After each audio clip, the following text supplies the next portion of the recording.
예레미야 45장 이 내용은 네리야의 아들 바룩에 대해서 하나님께서 위로해 주시는 내용이 소개가 되고 있습니다.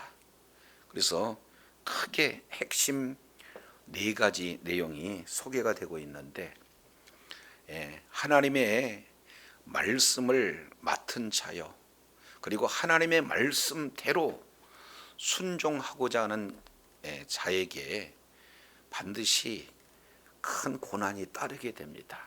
그런 고난 속에서 지금 고뇌하고 있는 이 네리야의 바룩을 우리 하나님께서 첫 번째 위로해 주시고, 그리고 두 번째 바룩이 이제 잘못 생각하고 있는 그런 내용을 우리 주님께서 만류하시고, 그리고 세 번째 심판 속에서 우리 하나님께서 반드시 보호해 주시겠다 하는 약속.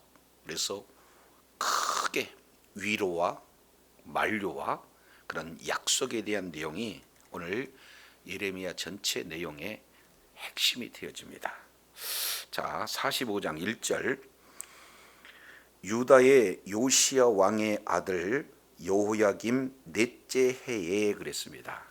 그러니까 지금 45장 이 내용은 지금까지 44장 이 내용에 지금 시드기야 이후 이제 바벨론 포로로 이렇게 이제 끌려간 그런 어떤 상황 속에서 갑자기 다시 여호야김 제4년 그랬으니까 BC 605년이죠.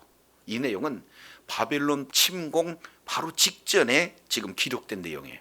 그래서 오늘 이 내용은 역사적인 그런 순서대로 이렇게 진행된 것이 아니라 우리 하나님께서 지금 뜻한 계획이 있어서 이제 역사의 순서를 바꿔서 이제 오늘 44장 이후에 45장 이 내용을 역사 순서를 무시하고 지금 하나님께서 주시는 큰 의도를 잘 이렇게 드러내기 위해서 기술하고 있다라는 사실을 우리가 먼저 배경으로 이렇게 살펴볼 수가 있어요. 그래서 이제 유다 왕 요시야의 아들 여호야김 제4년, 바로 바벨론 침공 1차로 바로 침공 바로 직전에 네리야의 아들 바룩이 예레미야가 불러준 대로 이 모든 말을 책에다 기록했다, 이렇게 표현하고 있습니다. 그러면 이 내용은 바룩은 누구냐?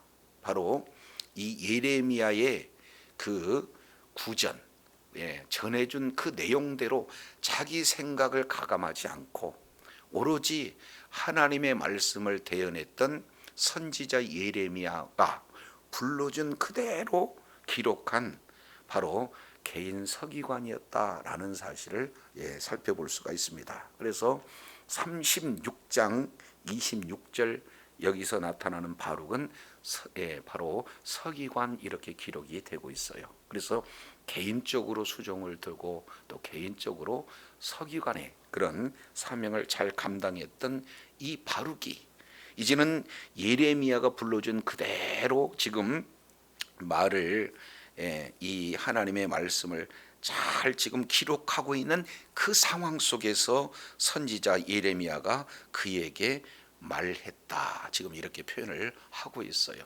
자, 그러면은 조금 더 살펴보면은, 자, 하나님께서 예레미야를 통해서 지금 바룩에게 어떻게 지금 말씀을 하고 계시는가? 2절 이런 내용을 하고 있어요.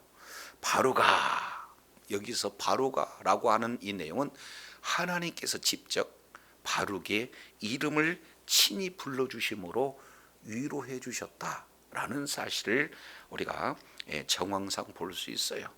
굳이 또 직접 하나님께서 바룩에게 이름을 불러주지 않고 예레미야를 통해서 바룩아라고 불러주셨다는 것을 이렇게 전했다. 뭐 이것도 틀린 말은 아니에요. 그러나 지금 바룩의 그런 심령 가운데는 아주 큰 고난, 고통, 그런 탄식 가운데 있었던 그런 모습 속에서 하나님께서 지금 바룩을 위로해 주시기 위해서 예레미야에게 하나님께서 친히 바룩에 대한 그러한 말씀을 전함으로써 위로해 주시는 장면이다라는 사실을 이렇게 살펴볼 수 있게 되어져요. 그래서 2절 이스라엘의 하나님 여호와께서 누구에게 말씀을 하셨다는 거예요? 내게 말씀하셨다.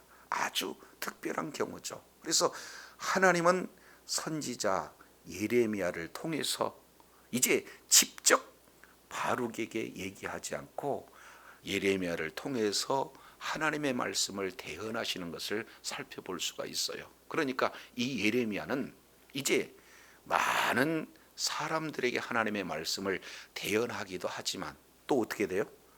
개인에게 이렇게 하나님의 말씀을 전함으로써 위로의 메시지도 전했다. 심판의 메시지만은 전하지 않았다라는 사실을 이렇게 살펴보게 되어집니다.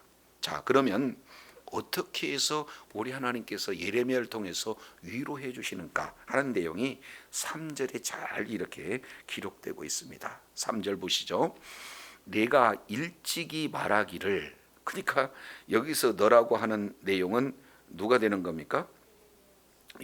바룩을 지금 얘기하고 있는 거예요. 그래서 내가 일찍이 말하기를 뭐라고 해요? 화로다. 바룩이 하나님의 말씀을 불러준 그대로 지금 기록하면서 그 중심 가운데 화로다 라고 예전에 말했던 것을 우리 하나님께서 지금 듣고 계셨다는 사실이에요. 그래서 여기서 화로다 라고 하는 이 내용은, 자, 공동 번역의 내용을 통해서 보면은 나는 끝장이다. 그러니까 바룩이 하나님의 말씀을 기록하면서 나는 이제 끝장났구나. 이건 공동 번역에 대한 내용이고, 우리가 잘 알고 있는 표준 새 번역에서는 뭐라고 표현했냐? 나는 이제 꼼짝없이 죽게 됐구나. 이 내용을 화로다 지금 이렇게 표현을 하고 있는 거예요. 그러니까 지금 바룩 마음 가운데는 나는 이제 죽었다 하는 그 내용을 지금 자기도 모르는 사이에 지금 탄식하듯이 이렇게 전했다 이렇게 표현해요. 그러면서 그 중심 가운데 왜 이렇게 말할 수밖에 없었는가, 그 내용을 뒤에 중반절에 이렇게 표현을 하고 있습니다. 여호와께서 나의 고통에 슬픔을 뭐 했어요?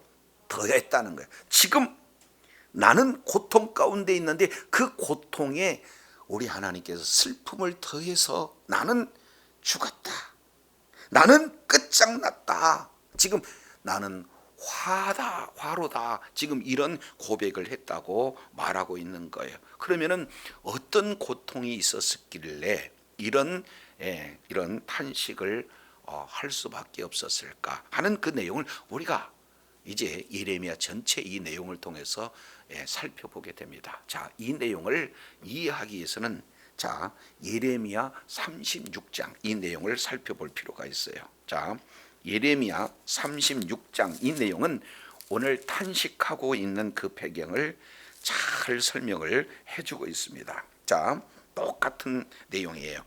이제 이 36장과 45장은 역사적으로는 이제 같은 한 이어지는 사건이 되어집니다. 그러니까 실제 역사적인 기술로 본다면은 예레미야 36장 이 내용을 이어서 45장과 연결이 되어지는 그런 모습이죠. 그러면 36장 1절 유다 왕 요시아의 아들 여호야김 몇 년에?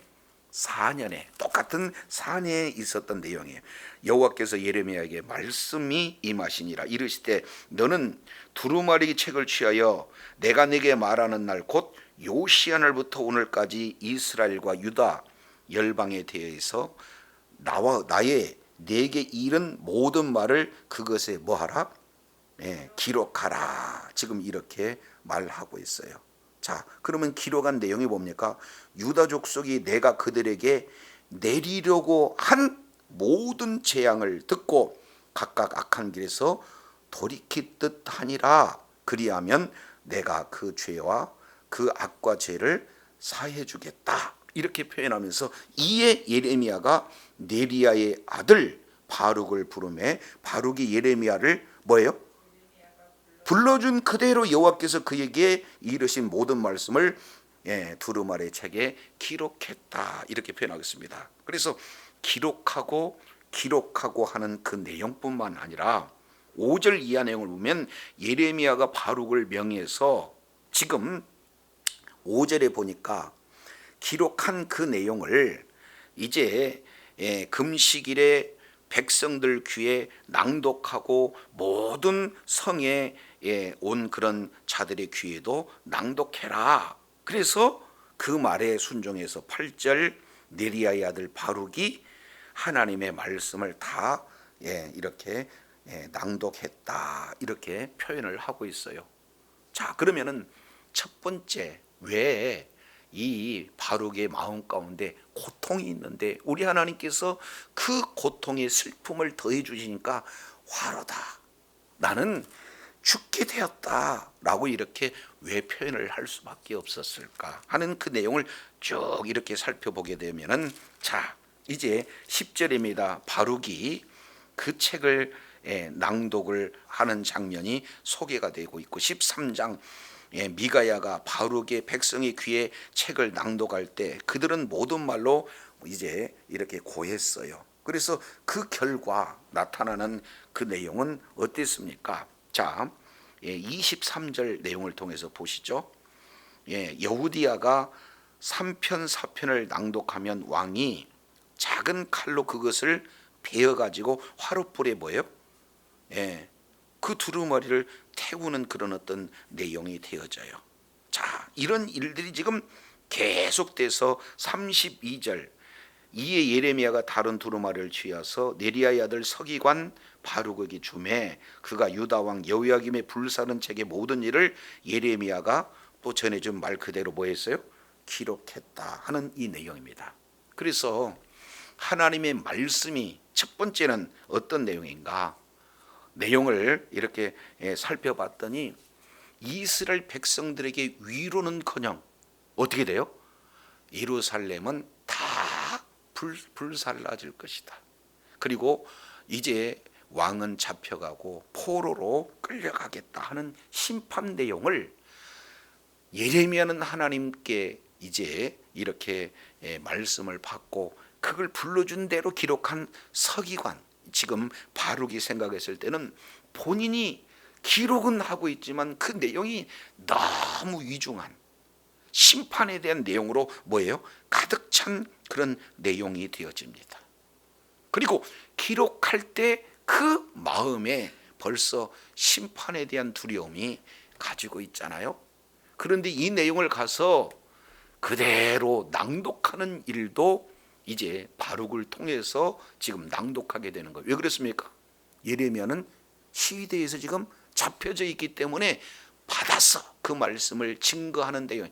그러면 그 말씀을 듣고 모든 사람들이 금식하고 회개하고 하나님의 말씀으로 돌이킬 줄 알았는데 그 결과는 어떻게 되는 겁니까? 바룩 역시 마찬가지도 예레미야처럼 똑같이 거짓 선지자 취급을 당하고 있는 그런 어떤 내용을 이렇게 살펴볼 수가 있습니다. 이것이 네리야의 아들 바룩의 그 고통이 있었다는 거죠. 이제 하나님께서 심판하시겠다 하시는 이 말씀은 그대로 이루어지는구나. 그리고 그 말씀에서 돌이키기 위해서 회개하기 위해서 말씀을 대언했는데도 불구하고 회개는커녕 자기 자신을 모욕하고 아주 거짓 선지자로 이제 호도하는 이런 일들이 마음 가운데 가장 이런 고통으로 지금 와닿다는 거예요. 근데다가 두 번째 내용이 있어요. 이것이 5절과 연결되어서 살펴볼 수 있는 내용인데, 자 다시 1절 한번 보시겠어요? 유다 왕 요시야의 아들 여호야김 제4년에 누구의 아들? 네리야의 아들, 이렇게 표현을 하고 있는데 여기 네리야의 아들이라고 표현하는 이 내용을 잠깐 우리가 살펴보면은 어디로 보냐면은, 자 예레미야 32장을 잠깐 우리 살펴보겠습니다. 예레미야 32장 이 내용은 조금 더 이제 설명을 해주고 있는 내용인데, 자, 예레미야 32장 12절이에요. 예, 나의 숙부의 아들 하나멜과 매매 증서를 인친 그 증서 증인의 앞과 시대 뜰에 앉은 유다 모든 사람 앞에서 매매 증서를 1번이에요. 자, 마세야의 누구? 손자. 그 다음에 네리야의 아들 바룩에게 붙이며 이렇게 말씀을 하고 있습니다. 그러니까 이 바룩은 지금 족보를 마시야의 손자 네리야의 아들 이렇게 기록하고 있는데, 자, 그러면 할아버지는 어떤 자였는가 하는 이 내용을 우리가 조금 살펴볼 수 있게 되어지죠. 그러면은 이 할아버지는 어떤 자인가? 이 자는 바로 왕의 고관이에요. 아주 중책을 맡은 그런 자입니다. 그런데다가 예레미야 51장 잠깐 보시죠. 예레미야 51장 59절 유다 왕 시드기야 4년 마세야의 손자 네리야의 스라야가 왕과 함께 바벨론으로 갈 때 선지자 예레미야는 그에게 말씀을 명하시니, 스라야는 누구였어요? 병참장이었다 이렇게 표현을 하고 있어요. 그러니까 바울의 동생은 병참장이에요. 그러니까 할아버지는 고관이고 동생은 병참장이고, 그러니까 이 가문은 간단한 가문이 아니다 그 말이죠. 그런데다가 지금 이 바룩의 이름은 축복받은 자라는 그런 뜻입니다. 그러니까 아주 명문가에서 이렇게 태어났고, 그리고 그 이름 자체가 축복받은 자예요. 그러니까 장래에 대한 큰 소망, 그런 비전이 자기 자신에게 분명히 있음을 이렇게 우리가 살펴볼 수가 있어요. 그런데도 점점 지금 들려오는 그런 내용은 어떤 내용입니까? 아주 많은 그런 어떤 사람들에게 나쁜 소리를 듣고 있는 그런 모습들을 이렇게 살펴볼 수가 있어요. 그래서 말씀을 전하면 오히려 욕하고, 심지어 예레미야와 바룩의 경우에는 어디까지 끌려갑니까? 애국까지 끌려갔어요. 이게 예레미야 43장에서 우리가 살펴본 그런 내용 아니겠습니까? 자, 그래서 크게 두 가지 사역적인 측면, 이런 내용을 통해서 보면은 이 하나님의 그 말씀 자체가 심판에 대한 내용, 그리고 개인적인 소망이 가지고 있죠. 나도 조금만 더 충실하게 되어지면은 예레미야와 같은 그런 선지자 반열에 들 수도 있지 않겠는가 하는 그런 내용의 소망이 있었어요. 그럼에도 불구하고 어떻게 되는 거예요? 산산이 깨져질 뿐만 아니라 오히려 그것 때문에 욕을 먹고 애굽으로 끌려가고 죽을 상황까지 놓여져 있는 그런 내용이 그에게 큰 고통의 슬픔을 더했다라는 사실을 이렇게 살펴볼 수가 있어요. 이것이 이제는 그 탄식으로 내가 평온해서 나는 도저히 평안하지 않다 하는 내용이 지금 바룩이 지금 이렇게 표현하고 있는 그런 내용이에요. 그런데 이런 정말로 사역 때문에 개인의 소망이 좌절되는 것 때문에, 그리고 외부의 그런 여러 가지 오해받고 위협 속을 이렇게 고난 속을 진행했을 때 많은 사람들은 뭐예요? 낙심할 수밖에 없잖아요. 그잖아요. 우리도 마찬가지입니다. 정말로 오직 정말로 좋은 신앙의 명문가에서, 그리고 정말로 이 세상적으로 아주 순탄하게 잘 나가고 있는 그런 상황 속에서 그냥 시대에 편승하면은 잘 이렇게 자기의 꿈을 펼칠 수도 있게 됐는데, 지금 바룩은 어떻게 됩니까?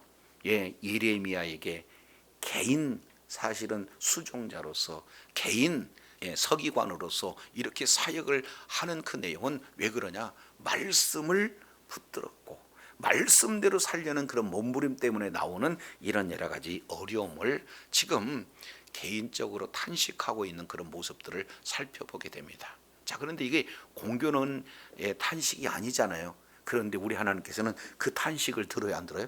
들어요. 그러니까 우리 하나님께서는 속에서 신음하고 있는 우리의 모습도 다 들으신 분이 우리 하나님이셔요. 자, 그래서 우리 하나님께서 이러한 이런 고통 가운데 탄식하고 있는 이 바룩을 외면하지 않고 누구를 통해서, 예레미야를 통해서 위로해 주시는 그런 내용을 이렇게 말씀하고 있습니다. 자, 4절 뭐라고 말씀하고 있는가? 4절 보시죠. 너는 그에게 이르라. 갑자기 너는 또 누가 되느냐? 예레미야가 되겠죠. 그는 바룩이 되겠어. 그러니까 예레미야야, 너는 바로 그에게 가서 이르라. 여호와께서 이와 같이 말씀하시기를, 보라, 힘내. 여기서는 뭔가 관심을 집중했을 때 이제 주목하고 시선을 집중하는 이 내용이 뭐예요? 보라라는 이 감탄사입니다. 그러면 갑자기 지금 하나님이 누구신가? 그래서 하나님이 누구신가에 집중하기 위해서 보라라는 이 단어를 쓰시면서 하나님은 누구신가? 이렇게 누구라고 말씀을 하고 있는 거예요. 나는 나의 세운 것을 헐기도 하고 나의 심은 것을 뭐한다? 뽑기도 하나니. 그러면 하나님은 누구신가? 창조주 하나님이시다. 그래서 마치 건물을 세우고 세운 건물을 헐 수 있는 하나님, 그리고 모든 이제 나무를 이렇게 심기도 하지만 뽑기도 할 수 있는 그 모든 주권을 가지고 있는 분이 나다. 하나님은 누구시냐? 바로도 온 우주 만물을 창조하실 뿐만 아니라 온 우주 만물을 통치하시는 자가 다 바로 나다라는 사실을 보라 하면서 하나님이 누군가라는 사실을 지금 이렇게 탄식하고 있는 바룩을 향해서 하나님이 누구신가를 지금 말씀을 하고 계시는 거예요. 그러면서 온 땅이 이러하다라고 했으니까 역사는 유유히 흐르는 것 같으나 실제 그 역사의 주인은 누가 되신다는 거예요? 그렇습니다. 하나님이라는 거예요. 그래서 나는 세운 걸 헐기도 하고 심은 걸 뽑기도 하는 절대 주권자가 바로 나다.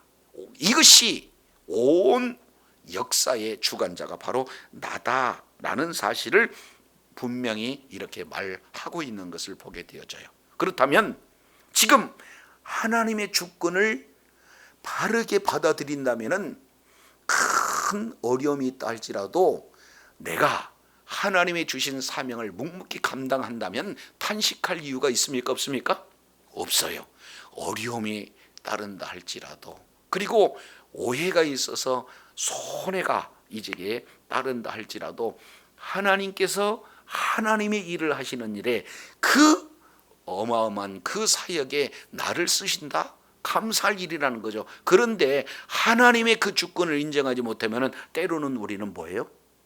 어려운 환경 때문에 낙심하고 내가 계획했던 모든 일들이 이루어지지 않은 것 때문에 탄식할 수 있다라는 사실을 우리는 이제 바룩이 탄식하는 그런 내용을 통해서 살펴볼 수 있어요. 그러면 이런 탄식하고 있을 때 우리 하나님께서 외면하시지 않고 뭐예요? 하나님이 누구신가를 먼저 예레미야를 통해서 바룩에게 보여주시고 있는 것을 볼 수 있습니다. 자, 이 내용이 성경 여러 군데에 하나님의 주권에 대한 내용은 말씀을 하고 있지만 우리가 잘 알고 있는 다니엘서 2장, 우리 잠깐 이 내용을 살펴보시도록 하겠습니다. 다니엘서 2장, 이 내용은 역사의 주인이 누구신가, 이 내용을 아주 선명하게 드러내 보시는 것을 소개하고 있습니다. 자, 이제는 바로 다니엘이 꿈을 지금 해석해주는 그런 어떤 장면이 소개가 되고 있어요. 느부갓네살이 꿈을 꾸고 잠을 이룰 수가 없어요. 그래서 꿈도 해석도 요구하라 했을 때 어떤 누구도 그런 것은 사람이 할 수가 없다, 신만이 할 수가 있다라고 모두 다 이제 바벨론의 지혜자들이 포기했을 그때에 다니엘이 이제 느부갓네살 왕에게 꿈도 그대로 이런 꿈을 꿨습니다. 그 해석도 하나님이 주신 지혜로 이제 느부갓네살한테 쫙 풀어주는 그런 내용이 소개가 되고 있죠. 자, 우리가 잘 알고 있는 2장 31절 왕이 한 큰 신상을 보셨나이다. 꿈을 왕이 꾸었는데 그 꾼 꿈을 다니엘이 이런 꿈을 꿨지 않았습니까? 라고 지금 말하고 있는 거예요. 자, 그러면서 32절 머리는 정금, 가슴과 팔은 은, 배와 넓적자리는 놋, 종아리는 철, 발은 얼마는 천이고 얼마는 진흙, 이런 꿈을 꾸시지 않았습니까? 그런데 잠깐 후에 이제 뜨인 돌이 그 신상의 철과 진흙의 발을 쳐서 불이 떨어지지 않습니까? 이런 내용을 쫙 설명하면서 해석이 이렇게 표현을 하고 있는 거예요. 자, 38절 하반절에 보니까 왕은 금머리입니다. 그 얘기는 신상은, 그 신상의 내용은 제국에 대한 꿈을 이렇게 해석하고 있는 거죠. 그러니까 먼저 지금 바벨론 제국이 들어섰습니다. 그런데 조금 있다 은과 같은 나라가 나오는데 이것은 메데 파사가 되고, 그리고 놋과 같은 나라는 헬라가 되어지고, 그리고 철과 같은 나라는 로마가 되어지지만 그 철권 통치 천년의 영광을 누리는 로마 역시 마찬가지로 뭐예요?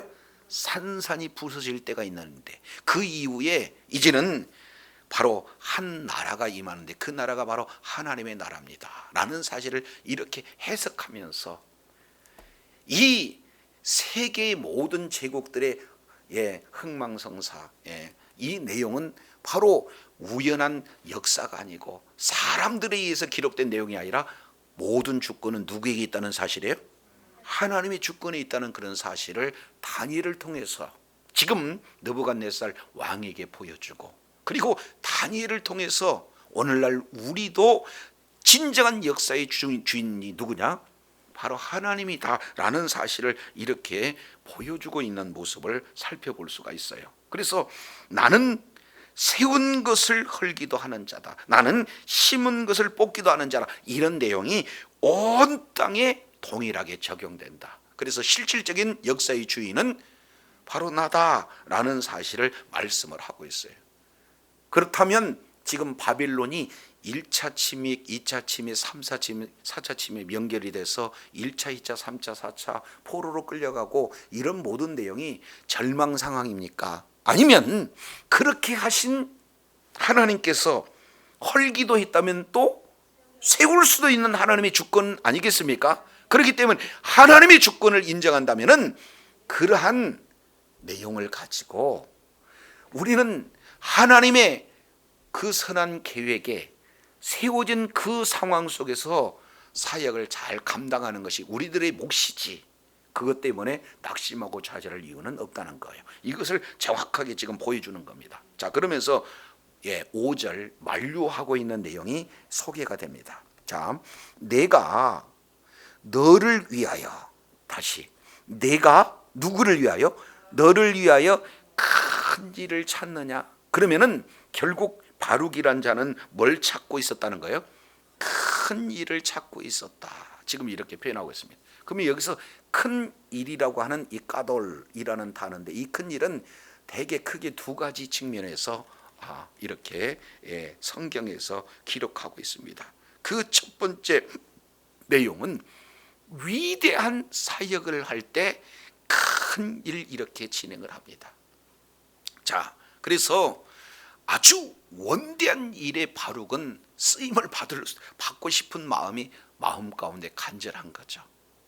그리고 동시에 두 번째 큰 일이라고 하는 이 내용은 위대한 영향력을 이렇게 전파할 때 또 이렇게 큰 일이라는 것을 이렇게 사용하고 있습니다. 마치 모세가 이제는 이스라엘 백성들을 애굽에서 가나안의 땅으로 구원해낸 그 위대한 사역을 모세가 하나님께 쓰임을 받았잖아요. 그래서 바룩도 이런 원대한 꿈이 있었던 거죠. 그래서 너는 너를 위해서 뭐해라?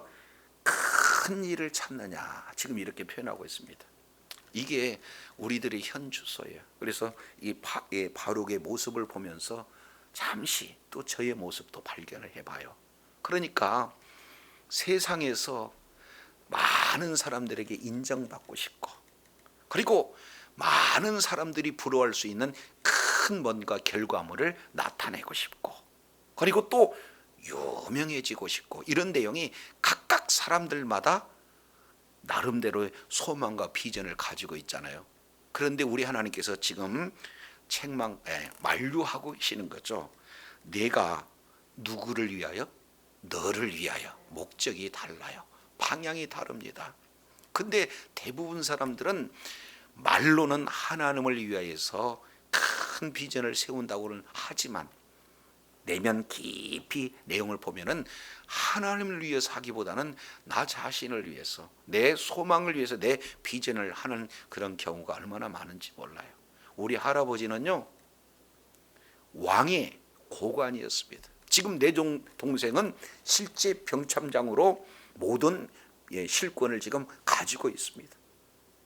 나도 조금만 진행하면은 예레미야처럼 서기관이 아니라 예레미야처럼 바로 선지자로 이렇게 쓰임을 받을 수 있는, 그래서 위대한 인물로 큰 사역을 남길 수 있는 그런 포부를 가지고 있는데, 기록한 내용을 보니까 어떻게 돼요?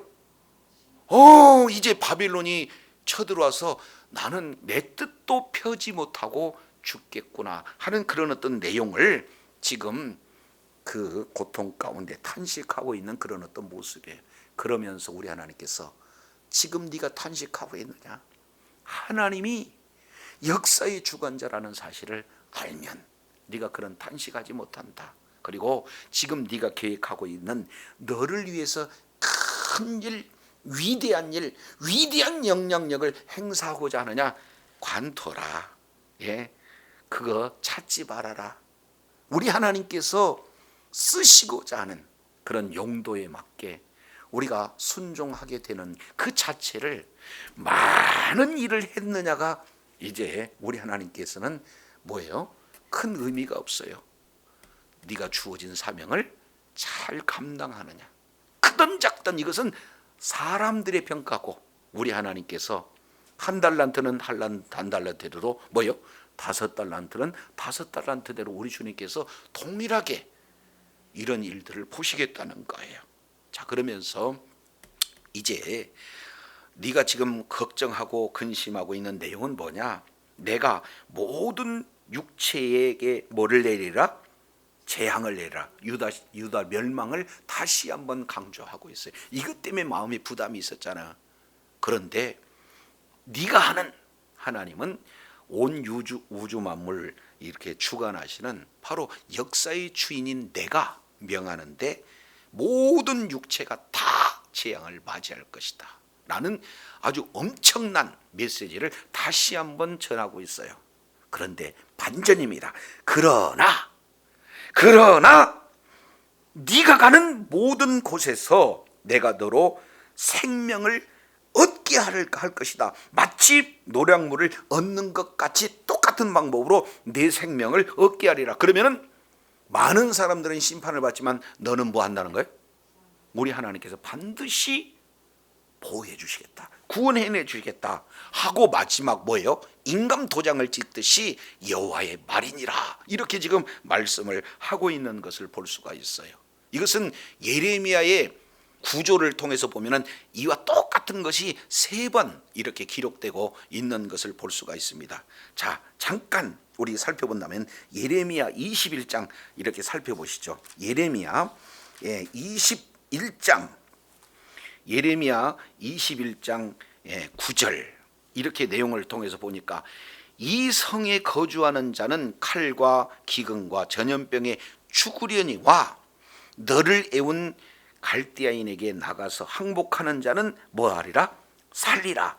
모든 자는 죽지만 항복하는 자는 뭐한다? 산다. 다른 말로 항복하는 그 길이 하나님의 말씀에 순종하는 자이기에 이제는 모든 자는 죽는다라고 이미 심판은 정해졌지만 그 중에서도 말씀에 순종하는 자는 산다 하는 이 내용을 지금 이렇게 심판 속에서도 구원받는 자의 첫 번째 유형을 우리가 살펴볼 수가 있습니다. 두 번째 39장입니다. 39장 16절에 너는 가서 구스인 에벨멜렉에게 말하기를, 자 뭐라고 표현하고 있습니까?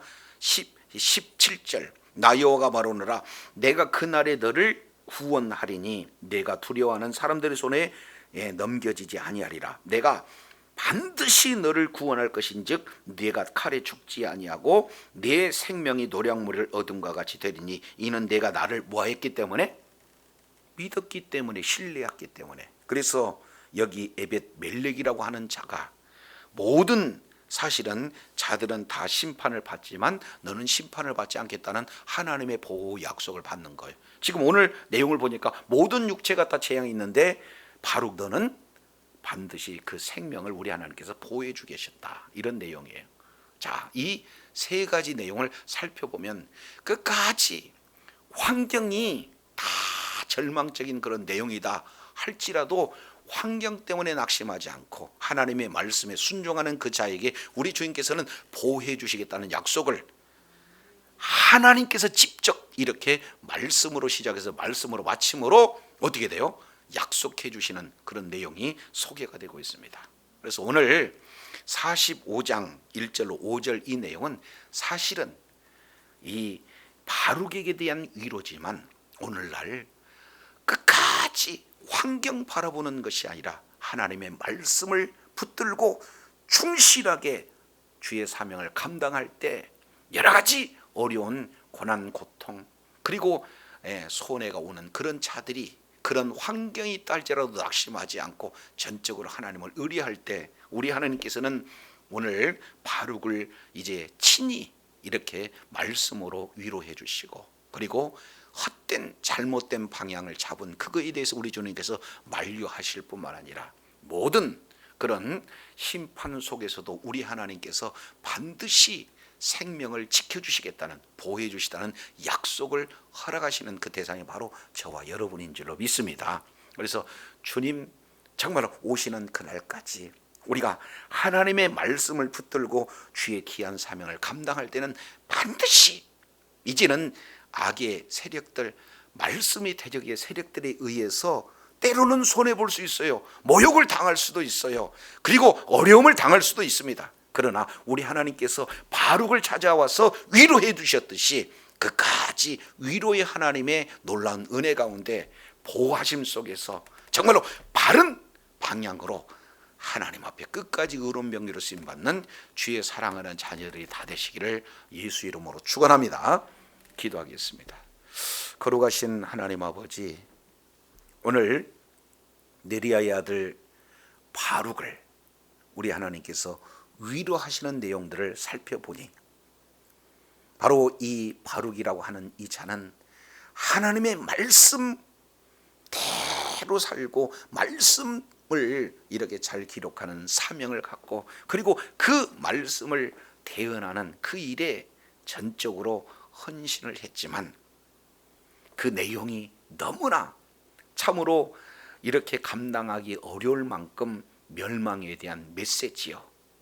그리고 또 이제는 그 메시지가 그대로 이루어지는 상황을 보니 이제는 자신의 소망도 있고 좋은 가문에서 정말로 축복받는 자라고 하는 좋은 이름대로 뭔가 큰 일, 위대한 일뿐만 아니라 위대한 영향력을 미치고 싶은 간절한 소망도 있는데 이런 모든 내용들이 다 무산되어 있기에 마음 가운데 고통, 심한 탄식 가운데 있는 그 중심을 우리 하나님께서 친히 보시고 이제 예레미야를 통해서 위로하시는 내용들을 보게 됩니다.